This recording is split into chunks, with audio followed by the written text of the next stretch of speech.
came to Mewat for the first time in a very hostile environment because about 19 NGOs had been blacklisted. The people were very cynical. There wasn't much support from the community and everybody was very upset. So the administration didn't trust the NGOs, the community didn't trust the NGOs.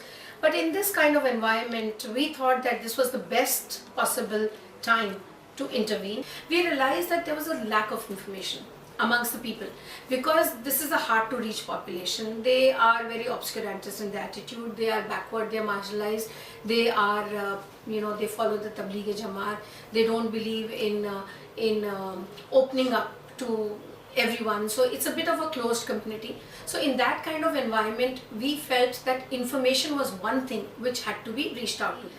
Conservative and rural community, they don't have so much of purchasing power, their options for access to technology is very limited.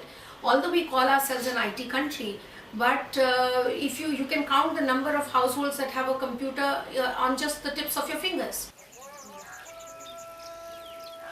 नमस्कार श्रोताओं, आप सभी का स्वागत है आपके अपने community radio Mewat पर। और आज के इस कार्यक्रम में हमारे स्टूडियो में शाहपुर नगली से रजवंती जी आई हुई हैं। हम उनके गांव के बारे में उनसे कुछ जानना चाहते हैं।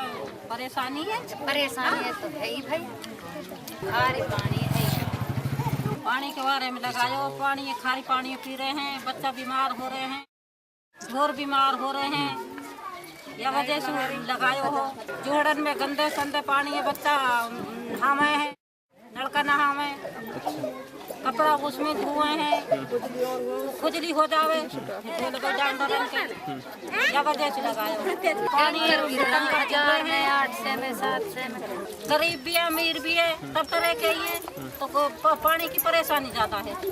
हम ये बताते हैं कि नंगली गांव में बहुत परेशानी बिजली और पानी की। तो बेचारे किसान भाई कुछ भी नहीं करते, खाली पानी से कपड़े धोते हैं। मजदूर भाई सुबह जाते हैं, जोड़ों में नहाते हैं, वो सब कुछ उसी में करते हैं। खाज और हो जाती, खुजली हो जाती है उससे। उस बहुत गंदा पानी है इसके अंदर। सरपंच कुछ नहीं कराता इस गांव में। सरपंच ये कहता है कि अब क्या आ जाएगा, एमएलए आता है, एमएलए तब ये कहता है सब कुछ हो जाएगा। इसमें 8 दिन बाद बुलाए थे एमएलए ने कुछ नहीं किया। रेडियो में बात पे बताते हैं कि एक बार आया था, उस पर ये संदेश दिया था नंगली गांव की औरतों ने जाम लगाया है और वहाँ पे एमडी वो सरपंच भी आया था नंगली गांव का, और उसमें पुलिसमैन भी आए थे बहुत सारे। ये कहते हैं रेडियो में बात पे भी यही बताते हैं। रेडियो में बात भी से इस गांव में तो सारे से लोग सुनते हैं रेडियो में बात, सब कुछ पता होगा क्या बताते रेडियो में बात वाले। तो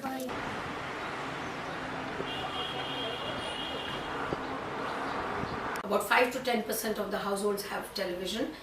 Women are totally kept away from any form of entertainment. So in this kind of situation, we thought that radio would be the best option. मेरे गांव में, टाई गांव में, जो सपेराओं का गांव कहा जाता है, उसकी खासियत भी है कि आज तक वहाँ कोई भी सांप के कांटे से नहीं मरा है। और उस गांव में सबसे पहला जो रेडियो मेवात का क्लब बनाया गया है। और इसके साथ साथ हम लीगल एड पर भी काम कर रहे हैं। और इसमें खास मेरे इंटरेस्ट इसलिए है कि लोगों को अपने राइट्स पता चले, डोमेस्टिक वायलेंस क्यों हो रहे हैं और ह्यूमन राइट्स क्या है।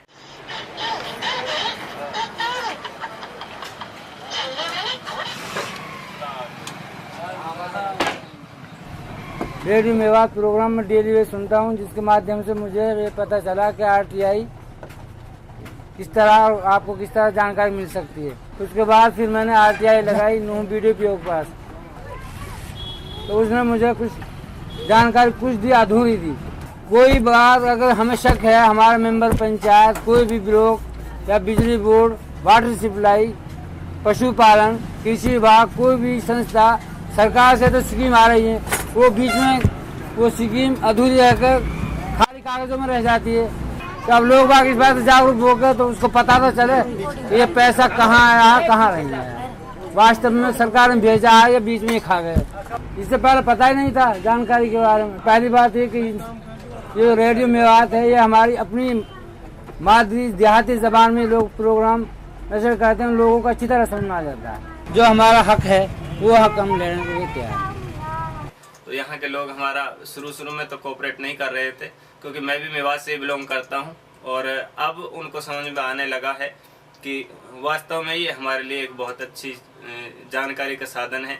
रेडियो मेवात का मैंने प्रोग्राम किया डोरी आर्टिकल्स के ऊपर, प्रोहिबिशन ऑफ द डोरी सिस्टम के ऊपर, क्योंकि मेवात इलाका खासतौर से अनपढ़ होने की वजह से हमारे एरिया में ये डोरी का दहेज पड़ता है बहुत बड़ा विषय।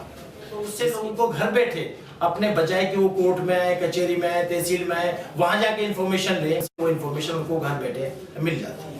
इसके लिए वकालत के साथ साथ हम लोगों ने सोशल वर्क करते हुए रेडियो मेवात के माध्यम से और अपने तौर पर पैरालीगल वॉलंटियर्स अपॉइंट किए गए, पैरालीगल एडवोकेट्स अपॉइंट किए और फ्री लीगल एड देने के लिए जगह जगह पे गाँव में हम लोगों ने कैंप भी अरेंज कराए, जिससे पढ़े लिखे लोगों में, लड़कियों में, औरतों में अब दहेज जैसी ये जो सिस्टम है इसके अगेंस्ट लोग कोऑपरेट कर रहे हैं, इस चीज़ को समझ रहे हैं, जान रहे हैं कि दहेज के बिना भी शादियाँ की जा सकती। रेडियो मेवात के लिए कहा भी जाता है कम्युनिटी रेडियो के लिए, for the people, by the people, of the people.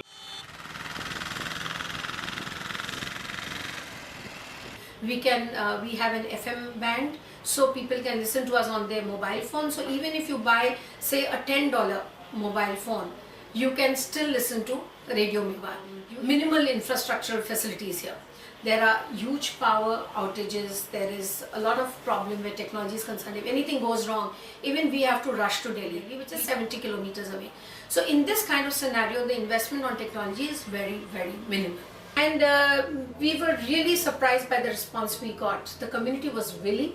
They wanted their children to go to school. It is only because they had seen so much of corruption and so much of insincerity in the people who were working with them that they had kind of closed their doors to all NGOs. We are very happy to say that the first day we went on air, we started getting calls. On a daily basis, we get about 50 to 60 calls.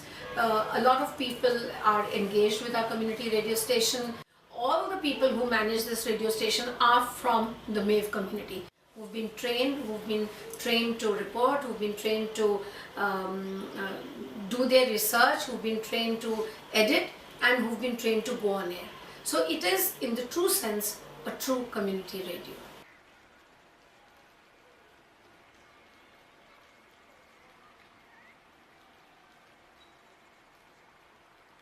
Agriculture ही मेरी beat इसलिए है क्योंकि मेवात में लोग 95% के लगभग यहाँ एग्रीकल्चर ही करते हैं, ताकि मेवात के लोगों को ऐसी इंफॉर्मेशन दी जा सके जिसको वो पहले से जिससे जुड़े हुए हैं।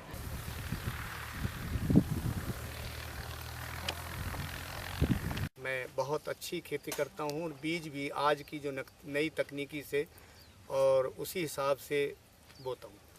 एक्टिव खेती का प्रगतिशील किसान होने, एक्टिव होने की वजह से सरकार ने मुझे कई इनाम दिए हैं और मैंने कई जगह गाजर के भी बारे में दिया था प्रोग्राम। और एक अभी 5-4 रोज़ पहले रामकिशन है हमारे नूहू में, जो सरसों लगा रहे थे, 5-6 किस्में सरसों उसकी लग रही थी, उस दिन भी मैंने प्रोग्राम दिया था। और रेडियो मेवात को ऐसे में कई प्रोग्राम दिए हैं रेडियो मेवात को। बाकी फ़ायदा होना चाहिए किसान को कि हम किसान हैं और हम अपने देश में एक तरक्की, अगर हम खेती अच्छी करेंगे तो हमारा देश का भला होगा, हमारा खुद का भला होगा, हमारा गांव का भला होगा, हमारा अपना पेट भरेगा। अच्छा, तो ऐसे फार्मरों को कवर करना ताकि लोगों में ये जागृति आए कि हम भी एक अच्छे किसान बन सकते हैं। So it's all about sharing, it's about informing, it's about educating through providing information. The challenges are really large in terms of getting people to respond, making people, getting people to listen to your radio, especially women. A lot of do's are there for the men of this community, but all the don'ts that you can ever think of are there for the women. यहाँ पे गाँव है कि जिसको पता ही ना है औरतों को कि मतलब बैंक में कैसे जाते हैं, बैंक में किस तरह से रुपया निकालते हैं और किस तरह से साइन करते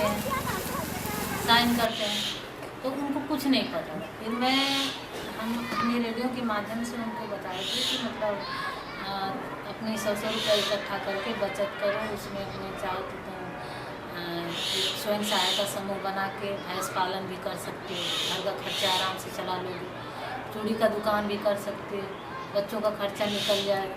तो हमने रेडियो पे भी बताए थे, फिर उनका कॉल आया, फिर हम गांव में गए और इस तरह की मैसेज 10 जनानी कर ले इकट्ठी, ग्रुप बनेगा और 10 उनको फायदा होएगा।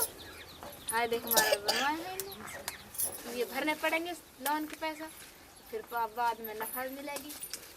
अब जैसे यह वजह से कुछ फायदा हो हमको भी, हमने सब इकट्ठी करके ग्रुप चालू कर दिया। मशीन लिए कपड़ा सीन, बाहर का तो कोई अभी सिलवाना, अपने ही कपड़ा सीना। ये छोरी सीख जाएंगी, 2-3 छोरी हमारे पड़ोस में और आ जाओ कोई सीखने में, कोई धंधा कर लेंगे। यह वजह से कर रहे हैं, बैठे भी रहे ठाले घर में पड़े रहे सुबह शाम तक और फिर अपना कुछ बन जाएंगे ऐसे पड़े जंगल में। You that in 2 years we've achieved so much. It is the community which has sustained us because the demand has come from the community. Because ultimately the purpose of the community radio station is to provide a voice to the voiceless. हम तो radio में बात के लोग हैं तो radio में बात सुनेंगे। रेडियो में देखो जो भूमिका है हमारे मेवात में बहुत अच्छी रहेगी, क्योंकि बच्चे भी या हम भी सुनेंगे सारी चीज़ें, तो हम भी जोर मतलब एजुकेशन पर जोर देंगे। जो भी वो चीज़ें जो सुनेंगे तो सारे बच्चे भी जोर देंगे, हम भी जोर देंगे। आप और इससे अच्छा माध्यम कोई मैंने अभी तक देखा नहीं है। मैं तो कहता हूँ मेरा रेडियो में ऐसे लोग आएँ वो कहें कि मेरी भैंस खो गई है अभी, और अगर किसी को दिखे तो मुझे बता दीजिए।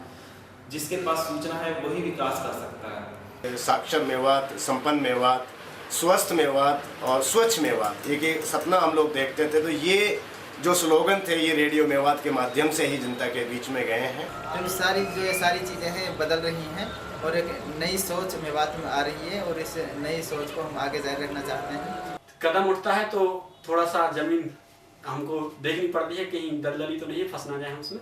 हम तो हैं एक धीरे धीरे क्रांति आएगी इससे। कदम अरे आया रेडियो मेवात।